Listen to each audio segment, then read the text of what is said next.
Bismillahirrahmanirrahim. Assalamualaikum warahmatullahi wabarakatuh. Innal hamdalillah nahmaduhu wa nasta'inuhu wa nastaghfiruh wa na'udzu billahi min shururi anfusina wa min sayyiati a'malina. May yahdihillahu fala mudhillalah wa may yudhlil fala hadiyalah. Asyhadu an la ilaha illallah wa asyhadu anna Muhammadar Rasulullah.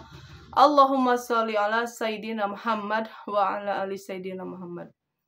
Sahabat kaum muslim 81 dimanapun kalian berada, alhamdulillahirrabbilalamin, kita bisa berjumpa lagi di channel Kaum Muslim 81 ini. Mudah-mudahan perjumpaan kita ada dalam ridho Allah subhanahu wa ta'ala. Amin ya Allah ya rabbal alamin. Sahabatku semuanya yang insya Allah dirahmati oleh Allah subhanahu wa ta'ala, pada kali ini saya akan memberikan ilmu tentang kesehatan ya sahabatku semuanya. Kenapa Rasulullah Shallallahu Alaihi Wasallam itu jarang sakit ya? Karena sahabatku semuanya, Rasulullah Shallallahu Alaihi Wasallam itu pola hidupnya itu benar-benar dijaga ya sahabatku semuanya. Pola hidup dijaga, pola pikir dijaga, akhlaknya juga dijaga ya. Nah sahabatku semuanya, kadang-kadang kita merasakan ya gelisah yang sangat-sangat ya. Kenapa gelisah? Karena sahabatku semuanya tidak ingat Allah, tidak zikir kepada Allah hatinya. Hatinya lupa kepada Allah. Nah yang mengakibatkan hatinya akan gelisah, galau, kacau ya. Takut berlebihan, itu dari was-was ya. Itu semuanya sahabatku dari apa? Dari kurangnya hati ini mengingat Allah, kurangnya zikir kepada Allah. Nah, kenapa Allah Subhanahu wa ta'ala menyuruh kita melaksanakan sholat yang 5 waktu ya, antara jeda antara jam waktu siang, pagi, sore, malam, itu semuanya diisi dengan zikrullah. Supaya apa? Supaya manusia tersebut akan dikasih tenang hatinya. Itu sahabatku semuanya ya. Dan yang kedua sahabatku semuanya, Rasulullah Shallallahu Alaihi Wasallam pola makanan juga diatur ya, makan tidak melebihi ya, melebihi kapasitas perutnya, tidak makan berlebihan, makan ketika lapar baru makan, dan berhenti makan ya sebelum kenyang. Itulah Rasulullah Shallallahu Alaihi Wasallam.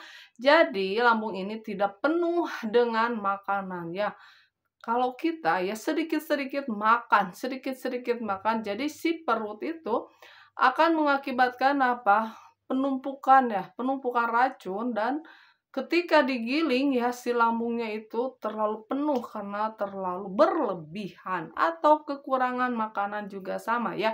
Ketika kita terlalu diet yang berlebihan ya, asupan makannya kurang, nutrisinya kurang, yang mengakibatkan badannya akan lemas ya. Dan Rasulullah Shallallahu Alaihi Wasallam dari pikirannya ya, pikiran beliau itu tidak pernah suuzon ya, suuzon itu berprasangka tidak baik kepada orang lain. Kalau kita sedikit-sedikit apa suuzon, prasangka tidak baik ke orang, yang mengakibatkan pikirannya atau kepalanya itu pusing, sakit ya. Itu sahabatku semuanya ya. Dan apalagi sahabatku ya, nah dari sesak napas. Napasnya kok tidak kondusif ya. Nah, dikarenakan sahabatku semuanya ya, kita tidak berlatih untuk berolahraga ya. Dan Rasulullah Shallallahu Alaihi Wasallam menyarankan untuk anak-anak kita yaitu belajar apa? Berenang dan berkuda ya, supaya apa? Supaya kuat sahabatku semuanya. Jadi Rasulullah itu kuat ya sahabatku. Jasmani, rohaninya juga kuat ya. Nah, itu ya sahabatku semuanya. Fisik Nabi Muhammad SAW itu kuat ya sahabatku, karena beliau suka melaksanakan olahraga yaitu memanah, berkuda, dan berenang ya. Itu yang mengakibatkan semuanya jasmani rohaninya itu menjadi kuat. Dan pola pikirnya juga selalu husnudon, berprasangka baik ya, tidak suuzon. Kalau kita banyaknya apa? Suuzon. Dan Rasulullah SAW bisa mengendalikan marah ya. Kalau kita sedikit-sedikit tersinggung, sedikit-sedikit marah ya, kalau Rasulullah bisa mengendalikan emosinya, bisa mengendalikan marahnya. Dan Rasulullah tidak pernah merasakan jengkel dengan seseorang, tapi Rasulullah sabar orangnya. Itu sahabatku semuanya ya, yang mengakibatkan jasmani rohaninya itu sehat ya, stabil selalu ya, karena akhlaknya mulia, pola hidupnya dijaga, pola makannya juga dijaga, yang insya Allah semuanya akan terbentuk menjadi kesehatan ya, sehat jasmani dan sehat rohaninya itu sahabatku semuanya ya. Dan kebersihan Rasulullah SAW juga itu dijaga sekali ya, dijaga sekali karena kebersihan itu sebagian dari iman ya. Nah, kalau kita bagaimana? Kita tidak menjaga nih kebersihan kita ya, dari lingkungan kita, dari pola hidup kita yang tidak stabil, yang seharusnya tidur itu ada waktunya ya. Nah, ini tidurnya begadang dan tidur seenaknya kapan saja. Dan Rasulullah ya, Rasulullah SAW itu menganjurkan nih kepada umatnya, kalau sesudah subuh itu jangan tidur lagi, harus aktivitas ya. Itu sahabatku semuanya, dari pagi itu kan udaranya sangat segar sekali ya.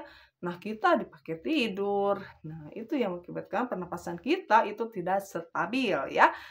Dan sahabatku semuanya ya, Rasulullah SAW dan menganjurkan untuk umatnya tidak tidur di setelah asar. Nah, kenapa ya? Nah, itu di jeda setelah asar itu sahabatku ya, kalau ada yang mau mengerjakan ilmu-ilmu hitam ya, mau ilmu gendam, pelet, santet ya, teluh itu bekerja sahabatku, ketika orang lagi terlelap tidur tidak sadarkan itu masuk sahabatku semuanya ya. Nah, kenapa? Rasulullah SAW menganjurkan untuk umatnya tidak tidur di ibadah subuh, di ibadah asar. Dan yang ketiga adalah di ibadah maghrib. Itu tidak boleh sahabatku semuanya ya. Pada maghrib itu jangan dipakai tidur, tetapi dipakai apa? Dipakai bertasbih kepada Allah ya, berzikir, mendekatkan diri kepada Allah, untuk sholat sunatnya ya, setelah maghrib sholat sunat, ada wiridnya ya. Nah, wirid pagi petang kan itu diajarkan ya di agama kita. Supaya kita apa? Terhindar dari apa? Dari ilmu-ilmu hitam sahabatku semuanya ya. Itu di agama kita, di agama Islam sudah diajarkan semuanya. Dan ada jeda untuk lambung kita nih. Ada puasa, yaitu sunnah Rasulullah SAW itu ada puasa Senin dan Kamis ya. Jadi si lambung tidak akan terus bekerja ya sahabatku. Dan ada rehatnya ya, ada istirahatnya. Kalau kita sedikit-sedikit makan, sedikit-sedikit makan, dan yang mengakibatkan lambung kita itu merasa sesak ya, merasa tidak kondusif ya. Karena apa? Karena terlalu banyak asupan-asupan racun yang masuk ke dalam tubuh kita. Apalagi makanannya yang tidak stabil, tidak seimbang, tidak bergizi, yang mengakibatkan si tubuh ini merasakan kelelahan yang berlebihan. Itu ya sahabatku semuanya.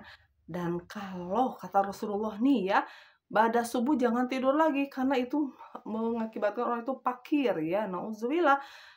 Setelah asar juga jangan tidur lagi karena itu ilmu-ilmu santet itu lagi bergentayangan, kalau dia tidur itu akan masuk ya ilmu hitam tersebut. Dan kalau di pada maghrib itu mengakibatkan gila ya orang tersebut ya, akan kelayangan ya, dengan tidur di ba'da maghrib.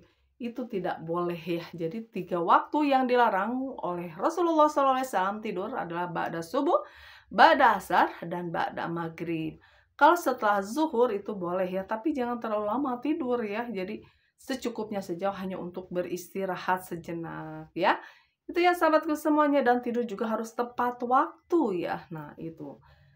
Rasulullah tidak pernah marah. Itu ternyata ya kuncinya, tidak pernah marah, tidak pernah jengkelan, tidak pernah juga Rasulullah itu menyimpan dendam. Kalau kita sedikit-sedikit marah, sedikit-sedikit benci, sedikit-sedikit dendam, unek-unek, kesel, jengkel, dongkol, itu penyakit-penyakit hati ya sahabatku semuanya.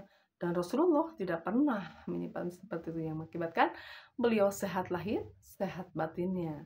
Itu sahabatku semuanya ya. Dan Rasulullah tidak sedikit sekali untuk sakitnya ya, ketika menjelang mau meninggal saja beliau merasakan yang namanya sakit yang agak parah ya.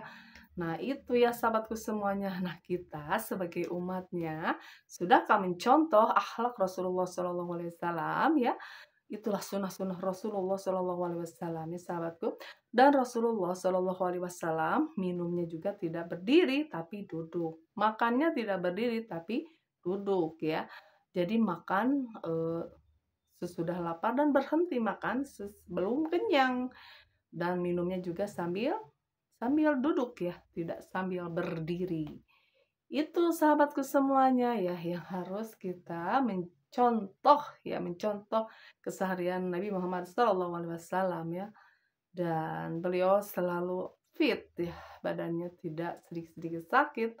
Beliau menjaga pola makannya, pola pikirnya, akhlaknya, pola tidurnya dijaga, semuanya terjaga, dan insya Allah itu menjadikan kekuatan, menjadikan sehatnya jasmani dan rohani.